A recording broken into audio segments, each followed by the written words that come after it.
네, 앞서 얘기했습니다. 요로결석 통증이 굉장히 심한 질환이라고 말씀을 드렸는데 그러다 보니까 덜컥 겁이 나긴 해요. 요로결석은 어떤 질환인지 먼저 짚어볼까요? 예.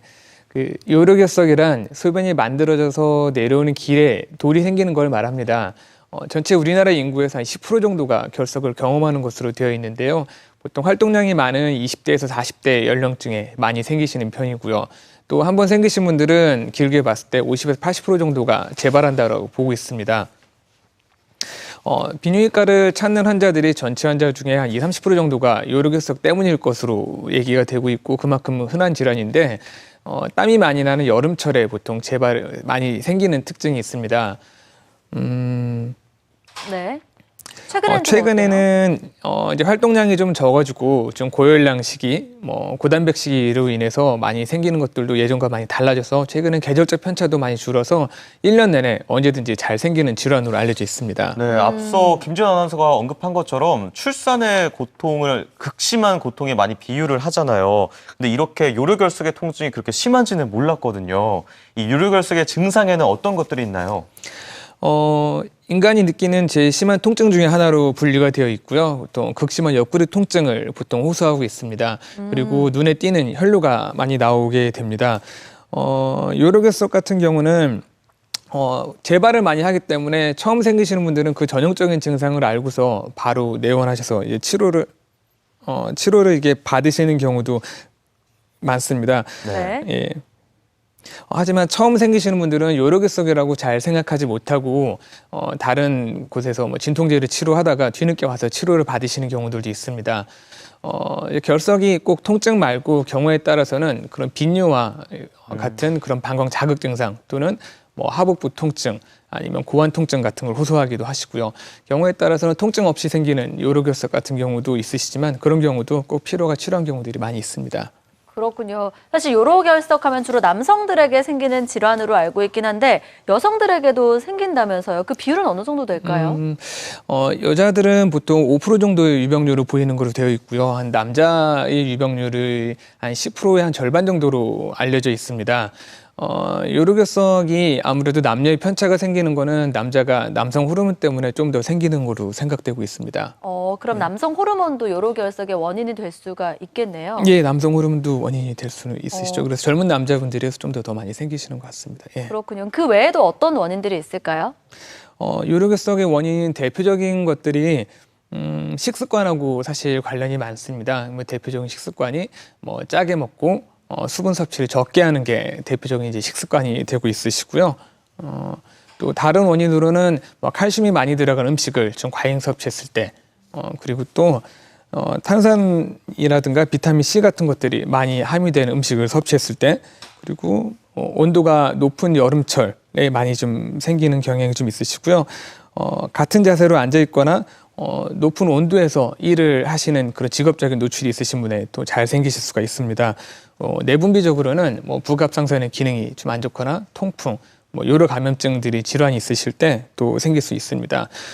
가족력이 매우 많은 사람으로서 이제 집안에 결석이 있으신 분들이 더 재발이 되는 경향도 많이 있으시고요.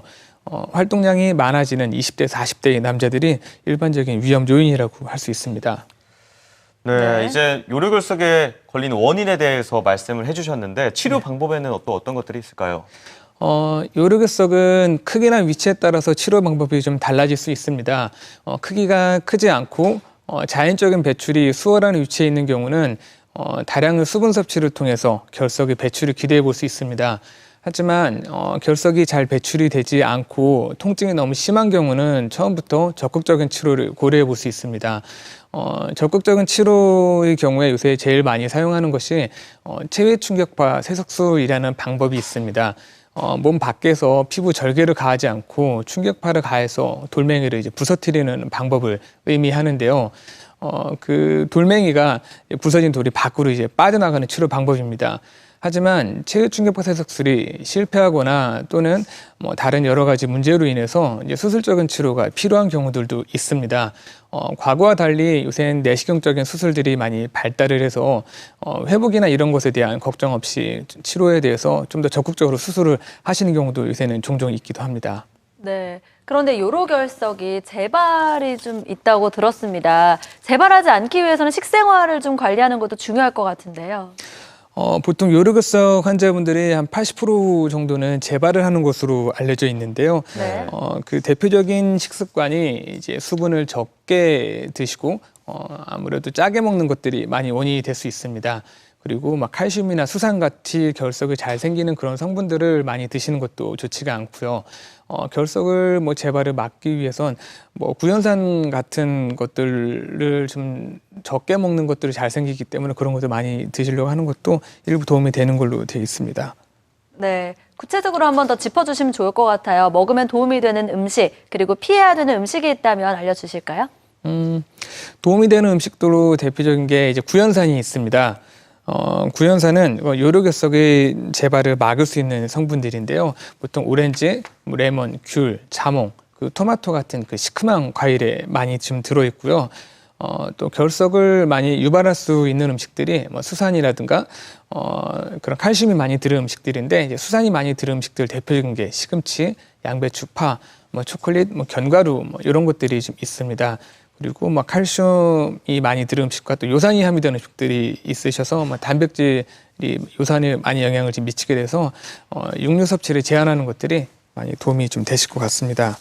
네, 그렇군요. 또 이 재발을 막기 위해서는 또 필요한 것 중에 하나가 잘못된 생활 습관을 고치는 거잖아요. 이 잘못된 생활 습관 중에는 또 어떤 것들이 있을까요? 요로결석을 자주 재발하시는 분들이 여러 가지 자구책으로 많이 노력을 많이 하고 있습니다. 대표적인 것들이 수산이라든가 그런 것들이 있는데 수산이라는 성분은 요로결석을 많이 만들 수 있어서 적게 드시는 게 도움이 되는 성분입니다. 네. 시금치 같은 것들이 수산이 많이 함유된 음식들의 대표적인 것들인데요. 이제 시금치가 또 여자분들에게 있어서는 철분이 많이 함유돼 있어서 좋은 음식들입니다. 절대적으로 그런 철분이 많이 이들은 시금치를 결석을 예방하기 위해서 드시지 않는 것은 오히려 더 그런 여자분들에게 좋지 않을 수 있기 때문에 시금치 같은 것들은 적당히 드시는 게 좋고요. 수산일은 아무래도 적게 드시는 게 또 도움이 될 것 같습니다. 항산화 효과가 있는 비타민 C 같은 경우를 고용량으로 드시는 경우들이 종종 있습니다. 일부 연구에서 그런 비타민 C가 항암 효과가 일부 있는 걸로 증명이 되고 있지만 비타민 C는 결석을 유발할 수가 있습니다. 그래서 결석이 자주 생기시는 분들은 권장 용량이 하루에 2,000mg인데요. 그 미만에서 비타민 C를 드시려고 노력하시는 것도 도움이 될 것 같습니다. 네. 결석의 주된 성분이 이제 칼슘이어서 이제 칼슘을 많이 섭취하시는 경우에 결석을 분명히 더 만들 수는 있습니다. 하지만 칼슘을 아주 안 드신다고 해서 결석이 안 생기는 건 아닙니다. 그래서 적당량의 칼슘을 드시는 게 좋고요. 또 칼슘은 골다공증 때문에 칼슘을 적당량을 드시는 게 필요한 분들도 있습니다. 이 경우에 이제 칼슘제를 추가로 드시게 되시는데 아무래도 결석 위험성을 좀 적게 하기 위해서는 칼슘을 식사랑 같이 드시거나 또는 칼슘 제제 중에 칼슘 구연산 제제를 드시면 결석의 위험성을 증가시키지 않고 칼슘을 보충할 수 있는 좋은 방법이라고 됩니다. 네. 네. 그리고 요로결석의 앞에 언급해 주시기를 주된 증상이 혈뇨라고 하셨습니다. 혈뇨를 다 육안으로 확인이 가능한 건가요? 네, 육안으로 혈뇨가 가능은 한데요. 육안적으로 가능한 혈뇨가 있고 이제 통증이 있으신 경우는 거의 대부분이 요로결석이라고 생각을 하시면 됩니다. 하지만 육안적으로 가능한 혈뇨이면서 통증이 없는 경우는 요로결석 말고 다른 감염이라든가 아니면 비뇨 생식기에 다른 종양 또는 내과적인 문제가 있을 수 있기 때문에 그런 경우는 자세히 검사를 하고 확인을 하시는 게 좋습니다. 네. 그렇다면 통증이 없이 이 혈뇨가 나타나는 경우도 있을 것 같은데 이럴 때 의심해 볼 만한 질환에는 또 어떤 것들이 있을까요? 무통성 혈뇨의 경우는 육안적으로 눈에 보이는 혈뇨인지 아니면 눈에 보이지 않는 혈뇨인지가 매우 중요할 것 같습니다. 눈에 보이는 혈뇨의 경우는 대부분 요로결석이기 때문에 그 요로결석에 맞춰서 치료를 하시면 되시는데요. 눈에 보이지 않는 혈뇨일 때는 현미경적인 혈뇨일 때는 네, 눈에 보이지 않을 때는요?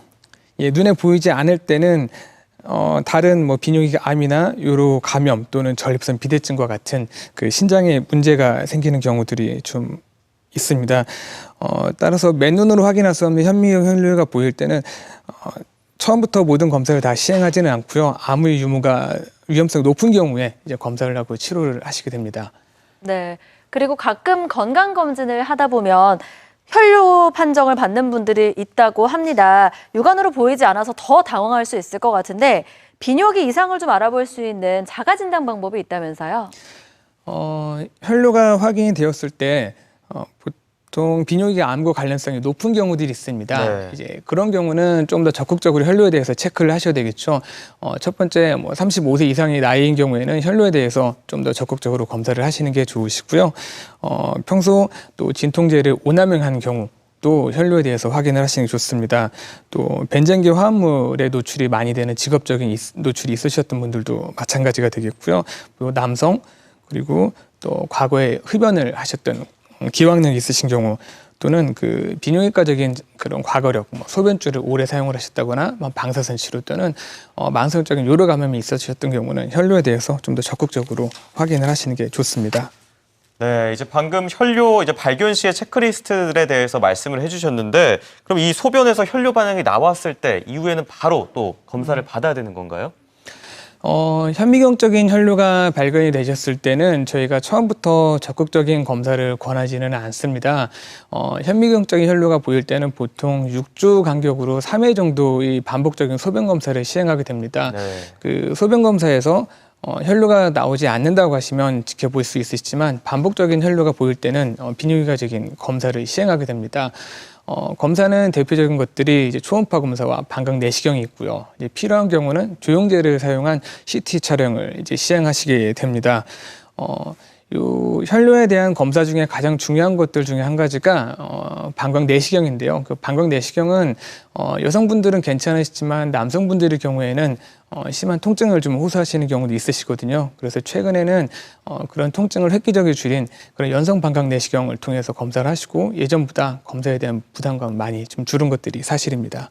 네, 이런 검사를 통해서 당장에는 이상이 없다라는 진단을 받았어도 혈류가 나왔으니까 계속해서 추적 관찰이 필요하겠죠. 네, 눈에 보이는 혈류인 경우에는 명확한 원인이 밝혀지는 경우가 많기 때문에 그런 경우는 원인에 따른 치료를 하시게 되십니다. 하지만 눈에 보이지 않는 혈류가 보였을 때 한 50% 이상에서는 명확한 원인이 밝혀지지가 않습니다. 이제 그런 경우에는 반복적인 일단 소변 검사를 하시게 됩니다. 한 3에서 5년간은 1년에 한 번씩은 최소한 소변 검사를 하시게 되고요. 그 소변 검사에서 아무 이상이 발견되지 않으시면 더 이상으로 추적 검사가 필요하지는 않지만 이상 소견이 발견되는 경우는 예전에 검사에서 이제 발견하지 못했던 그 작은 병변이 있을 가능성이 있기 때문에 이제 그런 부분에 대해서는 다시 반복적인 검사가 시간이 지나서 또 필요할 수는 있습니다. 네, 지속적인 소변 검사를 후에 다시 한번 확인해 보는 게 필요할 것 같은데요. 예. 네. 네, 건강톡톡. 네, 오늘은 요로결석과 혈류에 대해서 알아보고 있습니다. 시청자 여러분께서 남겨주신 궁금증도 한번 살펴볼까요? 네, 첫 번째 질문으로 도착한 사연이요. 이 요로결석이 앞서 말씀드린 대로 이 수분 부족이라고 큰 원인 중에 하나가 수분 부족이라고 하는데 그렇다면은 하루에 어느 정도의 물을 섭취를 해야지 적정 수준인 건지가 궁금하다고 하시거든요. 가장 정확한 표현은 내가 사실 마시는 것보다 내가 배뇨하는 양이 하루에 2리터 정도는 되게끔 수분을 마시는 게 좋습니다. 하루에 2리터의 소변이라는 게 보통 내가 순수하게 물로써 한 2리터를 드시면 보통 2리터가 나오신다라고 보시면 맞는데요. 여기서 한 가지 좀 더 주의를 하실 게 내가 땀을 많이 흘리시는 체질이거나 또는 여름철 같이 땀을 많이 흘리시는 그런 계절인지가 매우 중요합니다. 땀을 많이 흘리시는 분들은 아무래도 수분 섭취를 그 2리터 이상을 더 하시는 게 좋아서 최소한 2리터 이상의 수분 섭취를 하시고 땀 많이 나시는 분은 2.5리터 이상을 드시는 것도 도움이 될 수 있을 것 같습니다. 네, 네. 개인의 체질과 또 계절의 특성에 따라서도 또 섭취량이 조금씩 달라진다는 점 유의하시면 좋을 것 같고요. 네, 다음 질문인데요. 요로결석에 맥주가 좋다는 얘기를 들었습니다. 실제로 맥주가 효능이 있는지 궁금한데요. 요로결석에 있어서 가장 중요한 거는 충분한 수분 섭취가 제일 중요한 것 같습니다. 충분한 수분 섭취를 한다는 측면에서 뭐 맥주가 대부분은 물로 되어 있기 때문에 많은 도움이 될 수 있습니다. 하지만 그 맥주에는 앞에서 제가 말씀을 드렸듯이 그 알코올 성분이 많이 좀 들어 있고요. 또 그리고 맥주의 그 성분, 그 원인 원료가 되는 물질들이 결국은 결석을 유발할 수 있는 성분입니다. 그래서 맥주는 결석에 대한 도움이 되는 성분도 있고 나쁜 성분도 있고 해서 그렇게 반반 정도라고 생각하시면 되거든요. 그래서 물보다는 맥주로 드시는 게 더 좋다라고 할 수는 없습니다. 그래서 좋은 식습관이라고 하면 물을 드시는 게 좋고요. 맥주는 그렇게 좀 지양하는 것이 좀 더 좋을 것 같습니다. 네. 예. 물이 가장 좋다고 하니까요. 많은 수분 섭취하시면 좋을 것 같고요. 또 질문 중에 하나가 요로결석이나 이 담석처럼 결석이 잘 생기는 체질이 따로 있을까요? 이런 궁금증도 도착했거든요. 그 요로결석이랑 담석은 같은 돌이라고는 생각하지만 생기는 이유는 매우 다릅니다. 그래서 결석하고 요로결석과 담석이 같은 질환으로 보지는 않는데 요로결석 같은 경우는 가족력이 매우 많고 재발을 매우 잘하는 특징이 있습니다. 그래서 결석이 보통 잘 생기는 뭐 아버님 또는 이제 형제분이 있으시면 본인도 결석의 위험성이 매우 높기 때문에 그런 가족력에 대해서 생각하시고 좀 도움을 가시는 게 아마 좋을 것 같습니다. 그렇군요. 네. 그리고 앞서 말씀을 해주시기를 여성들에게도 요로결석이 많이 생긴다고 하셨잖아요. 최근에도 많이 좀 늘어나고 있는 추세인가요? 요로결석이 앞서 말씀드렸듯이 뭐 여러 유전적인 이유도 원인이 되긴 하지만 그 현대인들이 아무래도 활동량이 좀 적어지고 예전보다 더 고담배, 고열량 그리고 염분을 좀 많이 섭취하기 때문에 여성들도 결석이 많이 늘고 있습니다.